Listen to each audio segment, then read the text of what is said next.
It's Friday, July the 10th. This is CTV at 6. Here's what's making news tonight. First responders salute a procession for paramedics and a patient killed in a highway crash. One man says he encountered the subject of a police alert after the Mounties canceled the warning. Sunshine, warm temperatures, and lower humidity for much of the Maritimes this weekend. Live from our Maritimes News Center, this is CTV News at 6. Here is Todd Battis. Good evening. 2 paramedics and a patient killed when their ambulance collided with a truck near the Confederation Bridge have returned home. A first responder procession took them back to Prince Edward Island, where they will be laid to rest in the coming days. CTV's Avery McRae has more. It's a hero's escort home for a pair of fallen paramedics. I can't believe it happened, especially to those 2 good paramedics. On Tuesday morning, not far from the Confederation Bridge, a 56-year-old island paramedic Mike McKenzie and his 23-year-old colleague Jenna Croucher, along with a 77-year-old patient, were killed when their ambulance collided with a transport truck. Today, their bodies are returning to the island through a first responder procession organized by Atlantic 911 Ride. The procession's going to proceed all the way through the Trans-Canada Highway over to the bridge, and during the procession, we have several fire departments that are going to be lined up on the exits on the route. The journey began in Rothsay, where numerous paramedics and first responders gathered to send the pair over the bridge one last time.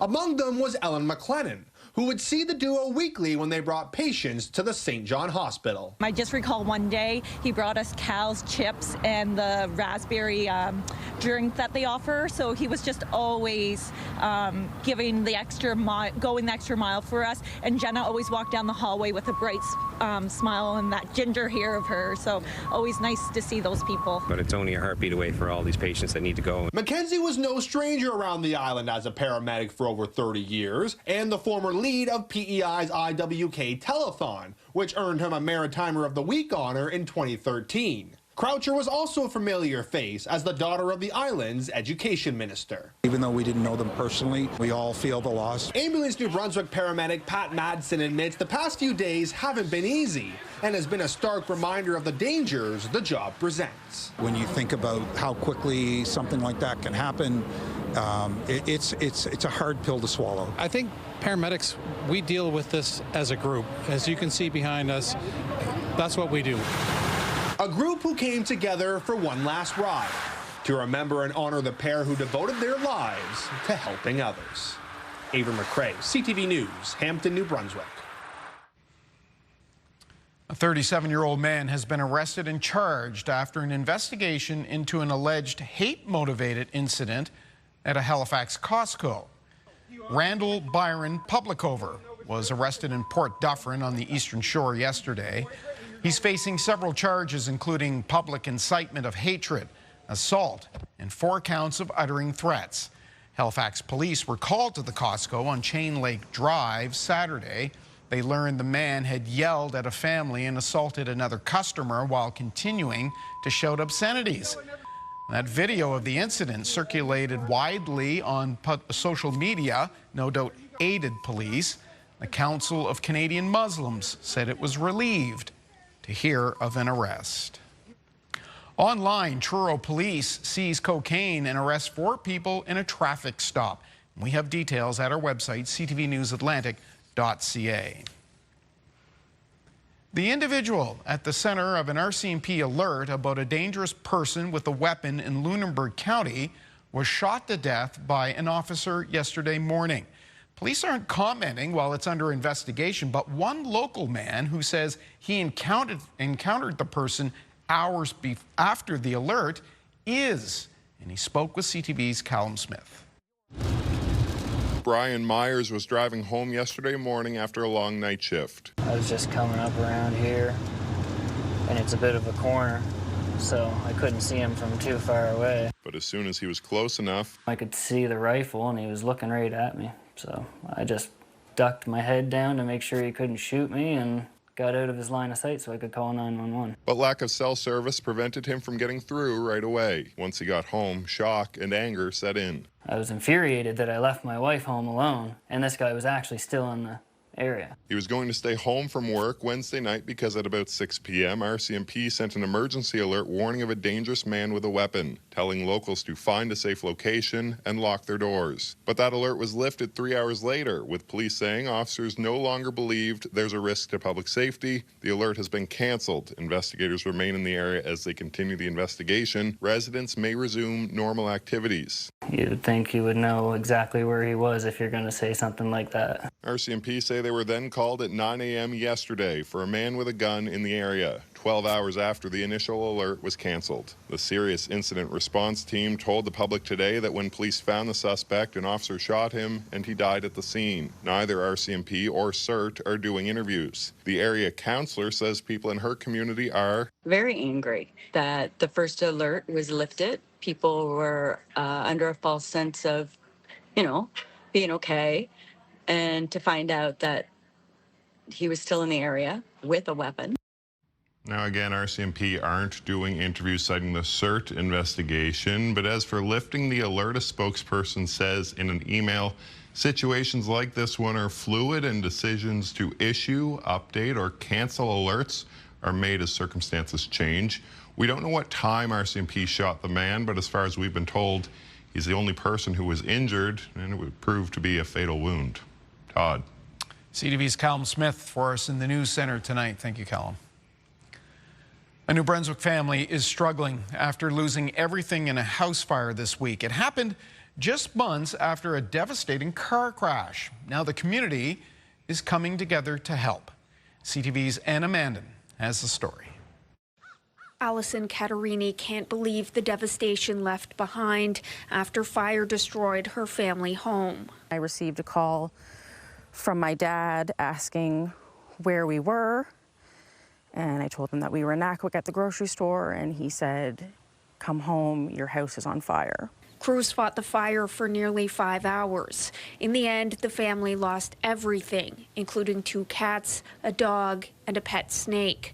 But the fire took much more than that. After losing my husband, this is what we had left of him. Catarini's husband, Jeff, died in a car crash only 3 months ago.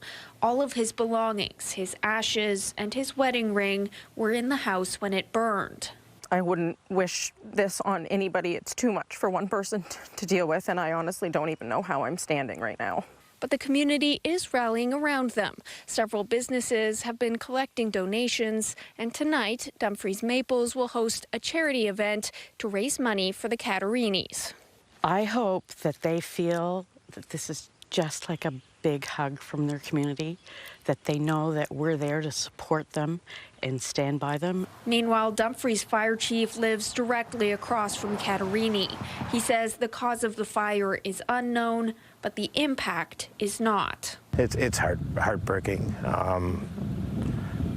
You don't want to see that happen to anybody, but definitely what she's gone through, this is kind of over the top. But amidst the tragedy, a glimmer of hope still stands in the form of a tree Catarini and her 2 sons planted on Father's Day that was untouched by the fire. We had buried some of Jeff's ashes with the tree, so that is truly the only piece of him that we have left. One family and a community coming together in the midst of the unimaginable. Anna Mandan, CTV News, Dumfries, New Brunswick. There's a live look at downtown Moncton right now. 24 degrees. Let's bring in CTV meteorologist Kaylin Mitchell. The weekend is upon us. You have our first look at things. Yeah, I thought we'd start by taking a look at conditions for anybody who's heading out to Friday evening or Friday night plans around the Maritimes. So despite the fact that we had a weather front move in and through today, and it had some showers and some thunderstorms with it, for this evening, most conditions are still on the warm and muggy side. A lot of temperatures right now holding in the low to mid 20s, so they have cooled in some areas, including Sydney and Cape Breton, which is currently sitting at 16 degrees. A few showers moving through there. Now, Humidex values are still making it feel into the 20s, in some cases low 30s, because there is still some of that humidity left. Anything that starts to get up to around the high teens, or certainly with dew point temperatures near 20, that is that muggy feeling air. Now you can see that in the north of New Brunswick, some of the dew point temperatures have fallen into the single digits and the low teens, and typically for us in the summertime, that's much more comfortable. Now the humidity is going to continue to come out of the air for the Maritimes as we make our way through tonight and the upcoming weekend. And the reason for that is the change in the wind direction behind that front has brought in a northerly wind to the Maritimes. It's mostly being sustained between around 5 and 20 kilometers per hour, and that's drawing in some drier air out of northern areas of Quebec and into the region. We still have a few showers on the go, though. There was that shower, as I mentioned, just coming in through the Sydney area now. That's going to be clearing out over the next hour, hour and a bit. And we have a line of broken showers coming down through central areas of New Brunswick. Those will be wrapping up this evening. After that, as we make our way towards and after midnight, it should be a fairly clear night sky around the Maritimes with some fog patches expected, but generally speaking, it looks like a pretty decent night to do some night sky viewing if that was something you're interested in. You're not going to be seeing much of the moon throughout the evening hours. It's a waning crescent moon, 18% illuminated, but it won't be rising above the eastern horizon until about 2:15 a.m. in the morning. So that'd be a very early morning riser, or look for it if you wake up tomorrow morning, obviously. You can look for the Big Dipper, though. Once the sun is down, that'll be almost directly above the northern horizon. And there will be a couple passes from the International Space Station, one at 10:37 p.m. from the west to the northeast, and a second pass at about a quarter after midnight, and that will be moving from the northwest to the northeast. Now, the weekend ahead, Todd, has an area of high pressure moving in, so there's a fair amount of sunshine in it, and even though humidity is coming down, temperatures, though, they're still looking like they're going to be warmer, and I'll have more on that coming up later on. Okay, that dovetails perfectly into our next story, Kaylin. If you're planning a summer road trip this weekend, be prepared to pay more. The price of fuel has spiked at pumps across the region. CTV's Hafsa Arif reports. It's a cost many can't avoid and one they can't always predict. Diesel prices in Nova Scotia jumped another 9 cents overnight to 204 cents a litre. This comes after last week's increase tied to the clean air surcharge. For businesses depending on fuel every day, the costs are piling up. We try to plan for some fluctuation within our pricing and within our fuel surcharges to help kind of offset that. But obviously, we're always working with kind of backwards looking data. Construction companies are also feeling the same pressure. Many are absorbing the costs for now, but they say that can't last forever. Over time, those costs eventually have to get passed on to the consumer. So it does raise the cost of everything you touch, basically. Global uncertainty is driving the latest spike, but experts are predicting some relief in other parts of the country before the end of the week. It will likely fall 3 cents a litre, followed by another 3 or 4 cent a litre decrease. Fortunately, not here in Atlantic Canada, at least not Nova Scotia, PEI, New Brunswick, because it's usually over a 7-day average. For businesses like this moving company, even small swings in fuel prices can quickly add up, and their customers could eventually notice it too. If it continues that trend, then we'll have to make some changes to pricing. The construction industry says the impact stretches beyond the fuel pump. Every piece of infrastructure, every house, every road, bridge, highway, school, they will all eventually be impacted if these things continue to maintain the trajectory they're on right now. And while diesel prices could ease briefly elsewhere, energy analysts warn the bigger picture remains uncertain, with ongoing tensions between the U.S. and Iran continuing to cloud the outlook. Strategic Petroleum Reserve is at a point where it can no longer function as it has in the past in providing spare barrels of oil to make up what is being lost in the continued closure of the Straits of Hormuz. Industry experts say if the price of diesel remains high, those added costs are expected to ripple through the economy. Todd? All right, Hafsa Arif at the gas station tonight. Thank you. Now, at the center of Halifax's commuter woes are its bridges. Everyone knows something has to be done to the aging spans in the coming years. Well, today, the province announced a first step. CTV's Jonathan McGuinness reports. It's known as the new bridge, but the province is now officially seeking its replacement. part of this report will be to identify what is actually needed as a crossing for the Narrows. A request for proposals has been issued. Possibilities include replacing or refurbishing the A. Murray McKay Bridge or tunneling under the harbor. What's a new structure look like? You know, the lanes, transit, and you're future-proofing. Like, you're trying to build something that's going to last, 75, 100 years. At a cost of $42 million, the 1.2-kilometer bridge opened in 1970 and was expected to have a lifespan of 50 years. It is the only bridge that allows commercial traffic. 65,000 vehicles cross it every day. We have seen an increase in traffic over the last 2 years, especially after the tolls were removed in March of last year. The CEO of Halifax Harbour Bridges confirms maintenance issues have increased as a result. On certain components, like the deck itself, we are seeing more wear and tear. That's true. Meaning a decision on what will take its place will need to be made quickly. Minister Tilley says whatever is there will be complete and operational by 2040. How many lanes might be needed, what active transportation, does light rail come into play, busing, all of these things will come into place. One thing has been ruled out when it comes to the replacement. Minister Tilley says there will be no use of Africville land for the new crossing. The question now is how much? Minister Fred Tilley says, of course, that depends on what is built, but he added that this is a project of national significance in terms of both trade and defense, suggesting the federal government could help cover some of the cost. Todd. Yes, wondered if money might be discussed there. Thank you, John, on the Halifax side of the bridge. 3 United churches on the Halifax Peninsula are amalgamating, a move church leadership insists will ensure a stronger future. As CTV's Jesse Thomas tells us, it's a response to shrinking congregations and the high cost of maintaining 3 buildings. In a move to keep the lights on and the church community stronger, 3 downtown Halifax United churches are amalgamating into one. It's not our mission to maintain buildings. We need a building to operate. But our mission is quite different. Church leaders say the decision was driven by declining membership and the high costs of keeping these 3 historic church buildings opened and in good shape.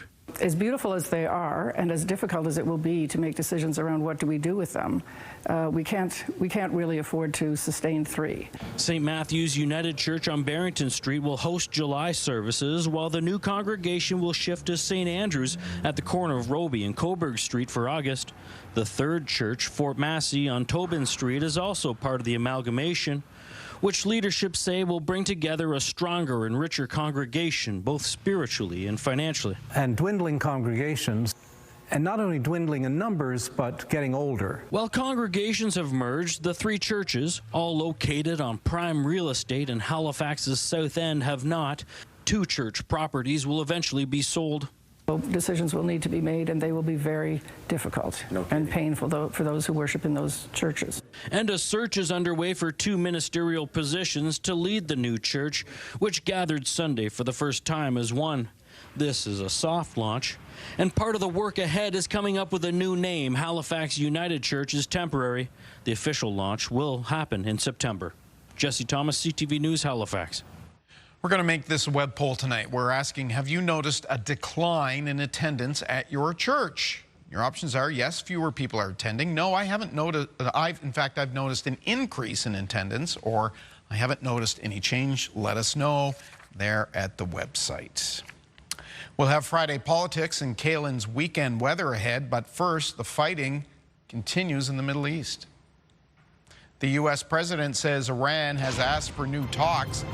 That could happen, but the fighting is not letting up. Stay with us.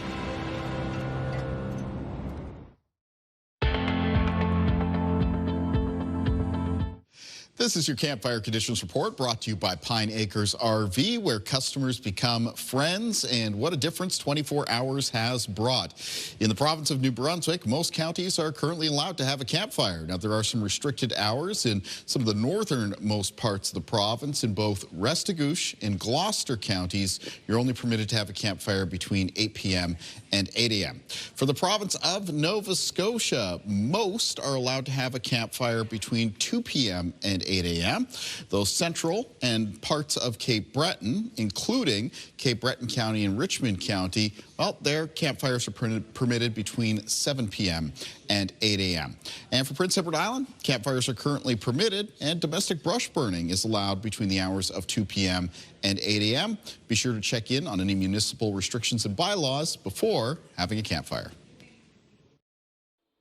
Get the Maritime's top stories, breaking news alerts, and watch live. Download the CTV News app. To the war in Iran now, U.S. President Donald Trump said Iran has asked for new talks and the U.S. has agreed. As for the ceasefire, the president said that's done. NBC's Julie Sirkin has the latest. President Trump today declaring an end to the ceasefire with Iran, raising fears once again of an all-out war. In a post on Truth Social, the president saying the Islamic Republic of Iran has asked us to continue talks. We've agreed to do so, but the United States has stated to them in no uncertain terms that the ceasefire is over. Overnight, state media in Iran reported explosions across the country. A U.S. official tells NBC News there were no new U.S. strikes, but the military has been shooting down Iranian missiles and drones aimed at neighboring countries. Millions buried Iran's former supreme leader in a multi-day funeral. He was killed by U.S. forces in February. Mourners called for retribution against President Trump. That risk acknowledged by the president this week. I'm their #1 target. It's out all over the place. I'm their #1 because they're scum. As tensions rise between the U.S. and Iran overseas, at home there are new concerns about November's midterm elections. Thursday night, the 3 members of the U.S. Election Assistance Commission, 2 Democrats and 1 Republican, were ousted by the Trump administration. A White House official confirmed the commissioners are gone and said they will be replaced. Earlier this year, a 4th commissioner, a Republican, resigned. The 4-member commission is bipartisan. It distributes federal funding and helps state and local officials run elections. Some state officials are alarmed. Arizona's Secretary of State saying it is irresponsible and dangerous that this administration remains dead set on causing chaos for election officials in this country. In Washington, Julie Sirkin, NBC News. Still to come, looks like a pretty decent weekend weather-wise. Kalen Mitchell has the details. He'll share those in the full forecast after this.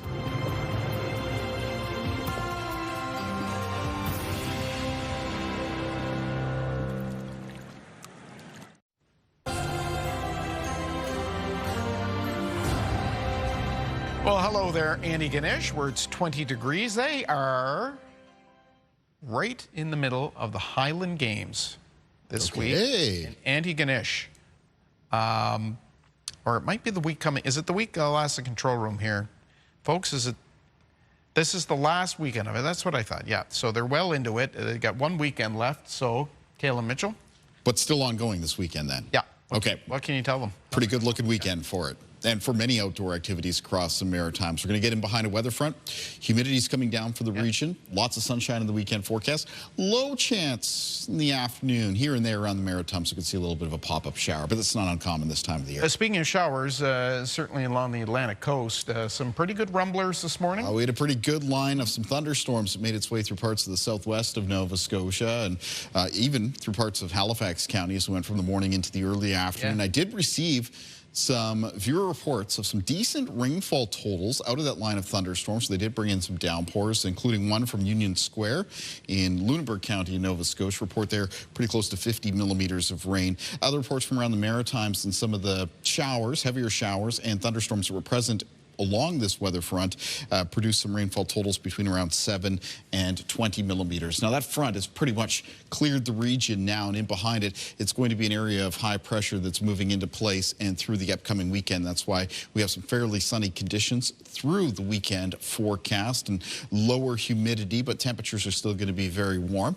Now that high pressure system through the first part of next week is going to be headed to the south and east of us, and in behind that, as we get into the Tuesday, Wednesday time frame, we'll be watching for our next weather front to bring us some weather in the region. It's another cold front that'll be making its way across the St. Lawrence River Valley and through Quebec and then towards the Maritimes. So that brings a chance of showers to the Maritimes beginning on Tuesday, likely late on Tuesday, and then a chance that some showers with that front could linger for Wednesday. So as we get into the extended forecast, you'll notice we have some shower chances around those days. In the meantime, for this evening and for tonight, the remaining showers in the Maritimes will be coming to an end as we head through the evening hours. Looking at fairly clear conditions by around midnight with some fog patches developing in the overnight, especially for parts of Prince Edward Island and Nova Scotia, where there will still be some lingering humidity at least into Saturday morning. Now from there, as we move from the morning hours into the afternoon, the fog dissipates. The afternoon, a mix of sun and cloud, humidity levels lower compared to the last couple of days, region-wide, and we may see the odd little very spotty shower sort of pop up, but the chance of a shower tomorrow afternoon for most of the Maritimes isn't going to be much higher than around 20 or 30%, and those will be driven by daytime heating. So as we head through Saturday evening and Saturday night, any of those showers that did develop will be coming to an end, and Sunday right now so far looking mostly sunny. Now winds in behind the front for both tonight and for tomorrow remain out of a north and northwest direction. Tomorrow's winds do pick up a little bit in the afternoon to include some gusts between 20 and 40 kilometers per hour. Here's a look at the low temperatures in the forecast for tonight, and since New Brunswick is getting into some of that less humid air first, there the temperatures for tonight come down a little bit more into the range around 10 to 15 degrees. Most of the lows tonight for Prince Edward Island, for Nova Scotia, closer to the mid-teens. Highs in the forecast for tomorrow across the north of New Brunswick. We're looking at highs around the mid-20s, so that's cooling off by a couple degrees compared to the last couple, especially with the humidity coming out of the air. Down through central and southern areas of New Brunswick tomorrow, we're looking at 26 for St. Stephen, Fredericton, St. John, 25 at Sussex, and 24 degrees for Moncton. Prince Edward Island on Saturday with high temperatures, low 20s, north wind 20 gusting to 40 kilometers per hour, and it's going to be mostly low 20s for Cape Breton tomorrow, though mid-20s in the interior of the island, near 24 for the north shore of Nova Scotia, low 20s on the eastern shore, 24 for Amherst, 25 for Truro, and 26 for the city centers, Halifax and Dartmouth. In the Annapolis Valley, high temperatures near 26 degrees, 24 for Digby, and on the south shore of Nova Scotia, most of the high temperatures between 23 and 26. And then we're into the extended forecast. And Monday for New Brunswick, it's a mix of sun and cloud, but there's a chance of showers Tuesday into Wednesday at the approach of that next weather front. After that, it's a mix of sun and cloud for Thursday, and on Friday, it's going to be a mix of sun and cloud with a low chance of some showers. And for Nova Scotia in the forecast, so fairly sunny conditions through the end of the weekend into the start of next week. There'll be a chance of showers after that Tuesday and Wednesday. Fairly warm temperatures, though, all the way through that stretch. And then a mix of sun and cloud for both Thursday and Friday. And here's a look at Prince Edward Island. And we've got sunny conditions for most of the weekend. A mix of sun and cloud for Monday. A chance of showers Tuesday into Wednesday as that weather front comes towards the Maritimes. And then a mix of sun and cloud for Thursday and Friday. Todd. Caitlin, some of our colleagues are starting their summer vacation on the weekend. Looks like they picked a pretty good week. They did pick a decent time, for sure. We'll see you towards the end of the show. Coming up next, it's Friday Politics. Stay with us.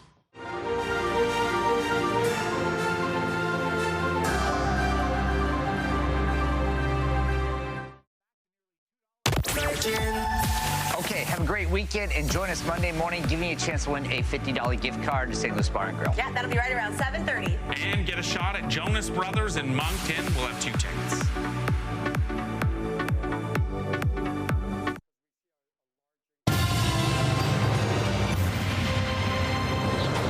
Welcome back. The Prime Minister has, well, he's been logging a lot of miles this week with a trade trip to Saudi Arabia, NATO meetings in Turkey, and it all started with a quick stop to Halifax to announce the largest military procurement in Canadian history. And, oh, he managed to appoint a couple of senators as well. A lot to discuss in Friday Politics with our friend Alex Marlin, Chair in Political Leadership and Trust and Professor at Acadia University. And tonight we find you in the nation's capital. Nice to see you. Hi there, Todd. Let's start with where you are, Alex. There's been a lot of discussion about the future of the Prime Minister's residence at 24 Sussex Drive. It's going to be rebuilt, but right now, construction is and has been underway for some time. In the center block of Parliament Hill, it's getting a major reno, and you got a chance to take a look at it?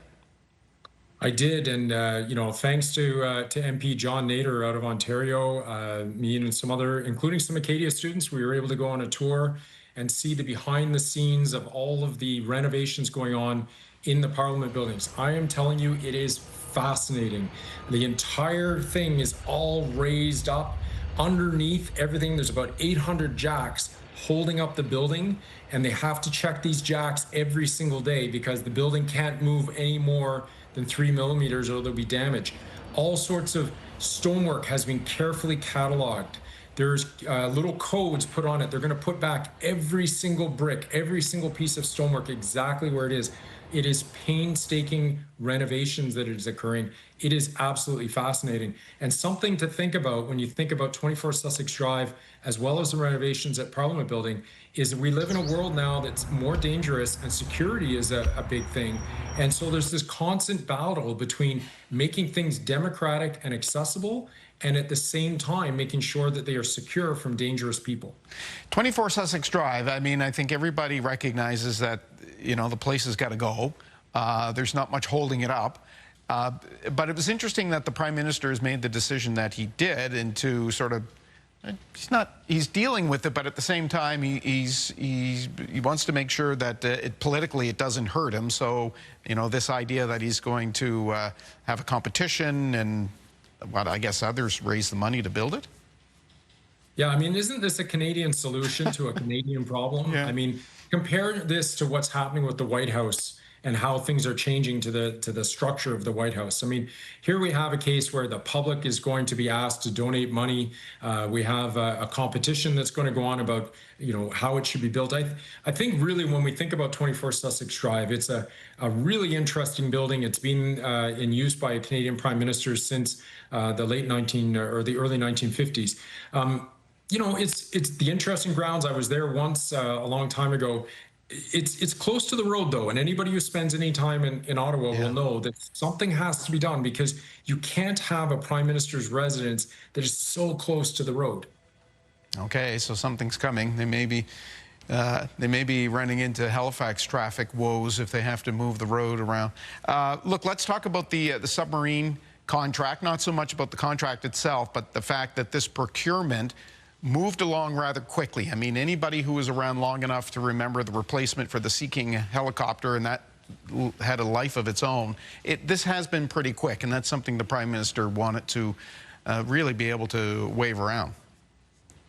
I think that we're really in a moment in Canadian politics where there's so much power in the Prime Minister to just barrel forward. I mean, there's lots of other times where we would see governments really bend over backwards to try to listen to different groups, to try to accommodate things. The opposition would be, you know, decrying the process and would say there's all sorts of problems with it. It is quite remarkable how much power is being concentrated in Prime Minister Carney, partly because he's popular, at least according to public opinion polls, but also he's got the majority government that he was seeking to be able to advance. He's got cabinet who is very much in his corner, and a whole bunch of Liberal MPs who are beholden to him because he was the one who helped deliver government to them. So the very fact that they're able to move forward in lightning speed says a lot about the public confidence in Mark Carney himself. Does that have a shelf life, though, if we're still, let's say, in a honeymoon period? Absolutely, it does. I think it doesn't matter what political party you support, the reality is that every politician's career always ends. So there will be an end story to Mark Carney as Prime Minister. We don't know how that's going to play out, but his popularity, you know, who knows? It could continue, but there will be wobbles, there will be mistakes, there will be problems. The things I'm hearing is that he puts a lot of confidence in the public service. He's not as interested in listening necessarily to what you know, partisans have to say, and sometimes that can be problematic. But at the same time, there are lots of people who are saying we don't have time for party politics right now. The country is under threat. We need to move forward. Okay, well, maybe the opposite of that is exactly what's happening in the Senate. He appointed a couple of senators, including a new senator from New Brunswick. But he's gone back, Mr. Carney has gone back to partisan politics. If we needed yet one more piece of evidence that Mark Carney is like Stephen Harper, this can go right into that pile. Okay, tell us how. That's interesting. It's just, I mean, there's so many things right from the campaign when you start looking at how, Mr. Carney was positioning himself as somebody who loves hockey. I mean, this is exactly what Stephen Harper did. If, the word on the street that what everybody is hearing, and I'm sure a lot of viewers would hear this too, it's that Mark Carney is behaving as a progressive conservative, not as a liberal. And what people mean by that is he's somebody who is very much espousing conservative values in many respects. In this particular case, he has said, listen, I'm not ashamed of it. We're going to appoint some people who have party connections into the Senate. That's exactly what Stephen Harper and others did. But Justin Trudeau said we need to stop doing that. Here's the thing. Mark Carney put in a very, very close liberal ally right out of the Prime Minister's office, whose father had worked with Pierre Trudeau, who had very deep connections with Justin Trudeau, into the Senate. But on top of that, he took a conservative MP out of Quebec who agreed to leave the Conservative caucus, making things harder yet again for Pierre Poilievre, and putting him into the Senate. So now we're going to have a by-election. There's a possibility that the Liberals could win that seat. I'm telling you, Mark Carney is a lot more of a shrewd political operator than people give him credit for. Okay. And look, we can't let you go without offering some congratulations. Your book, I know you're one of the authors. There's a few others. No I in Team, Party Loyalty and Canadian Politics recently won a book award as the best political science book in the country. So congratulations on that. I'm turning red right now. Thanks, Todd. We will talk to you again. We'll take a break. We'll be back with much more of the show. Alex Marlin, thank you.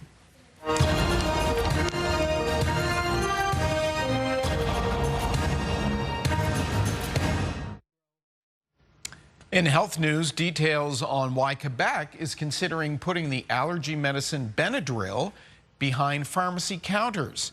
CTV's Brianne Foley has that and more in tonight's edition of The Lifeline. Benadryl is a fixture on pharmacy shelves. People use it for allergies, cold symptoms, and even as a sleep aid. But Quebec is now considering whether it should be kept behind the counter. The recommendation follows the death of an 18-year-old in southwest Quebec.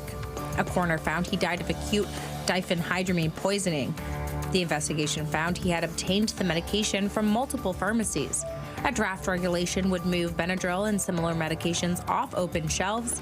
While a prescription wouldn't be required, pharmacists would have to record each sale in a patient's file. The debate extends beyond Quebec. For years, some allergy specialists have argued older antihistamines, like Benadryl, should not be as easy to access. They say newer options often come with fewer side effects. Tears may be a key to understanding people's brain health, a new study says. A new sensor technology can detect chemicals in human tears and could potentially help scientists detect neurological conditions.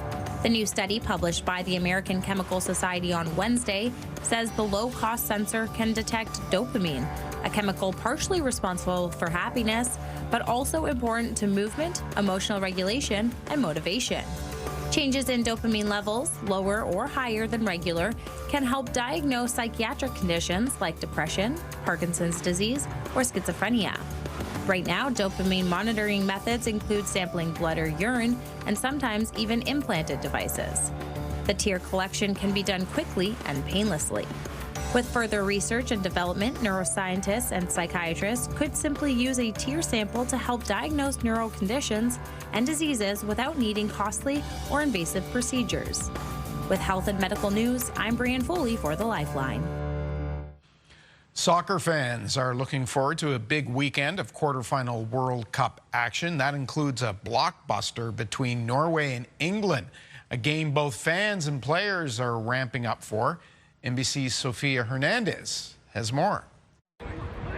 Norway's star player can't believe he's practicing to take the field for Saturday's game. Right now, I didn't expect it. To be honest, to be quarterfinals with Norway in the World Cup is quite surprisingly even for me. So. But he's been taking the cup and America by storm. Walking out on the street and doing this. From cowboy hats in Texas to playing golf at the JW Turnberry in Miami, Erling Haaland has become a fan favorite. I like the Americans. I think they are kind of hilarious as well, and they are funny. Know me now that I like to joke a little bit and I like to have fun. So I think that's a key for my daily life, to joke around and and of course train good, of course focus well and prepare well. And prepare they must as they enter their second training day in Miami before taking on England, which also has quite the fan base. I said, are there really that many Brits around here? I mean, there are. Olivia McGee is the manager of British Depot in Fort Lauderdale, one of many English businesses in Broward County. Her customers come in for one thing, chocolate. It's memories, you know, they come in here and it's like grown adults or like a kid in a candy store, literally. Customers who are rooting for their home team. I mean, everybody hoped, of course, but like when you look at the teams that are in this competition, I mean, it's just the magnitude is overwhelming. But, you know, soccer being English game is, of course, we expected them to go far. But this far, I don't know. Going head to head with Norway this weekend. How are we feeling going into this game? Very excited. I'm thinking a little apprehensive, of course. Naturally, nerves are going to be on edge. That story from NBC's Sofia Hernandez. And of course, you can catch the England-Norway match tomorrow night at 6 on CTV, TSN, and Crave. We'll be back with your business report next.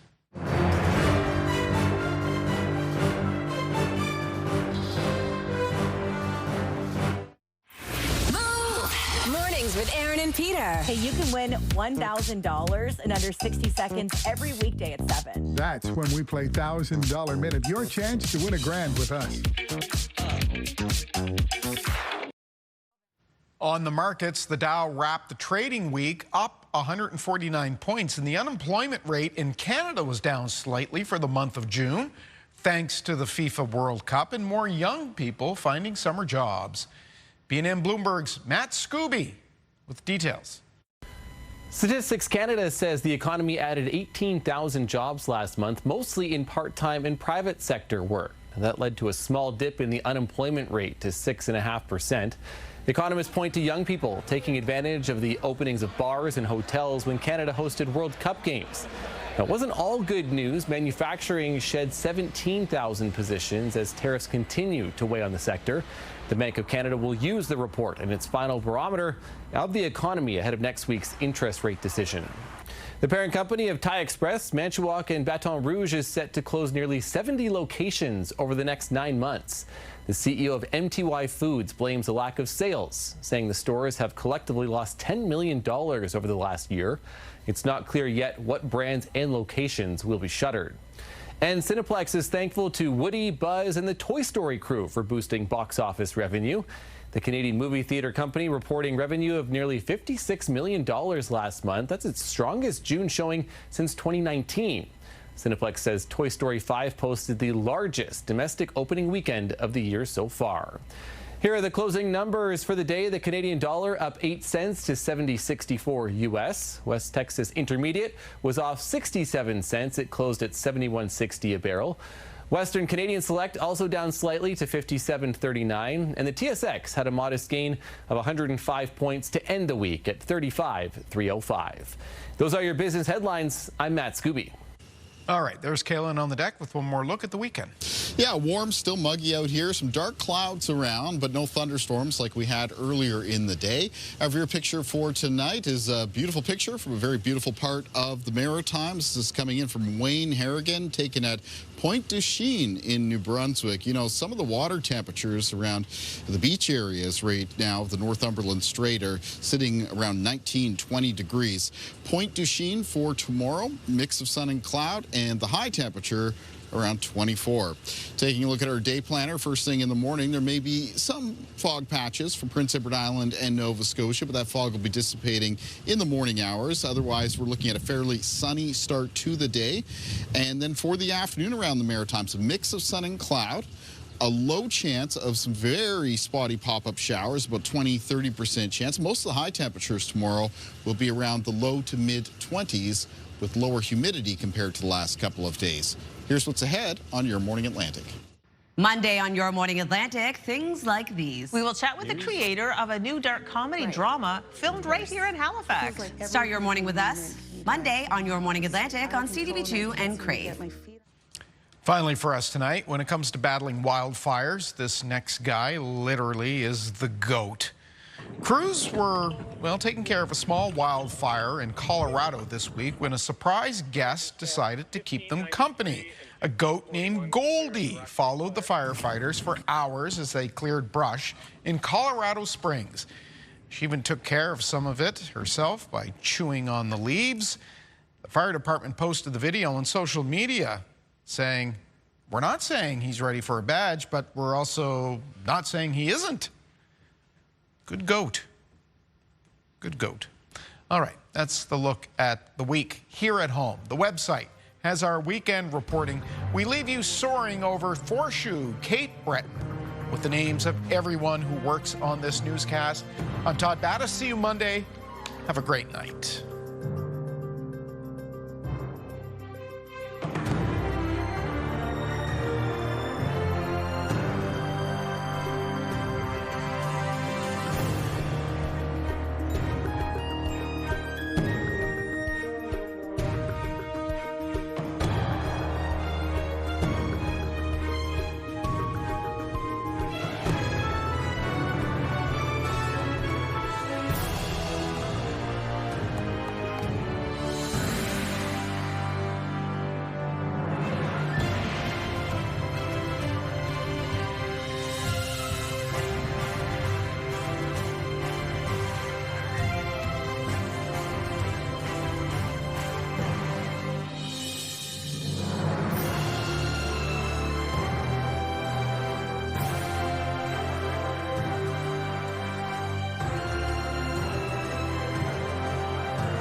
CTV News, the Maritime's #1 newscast. Watch live on Crave.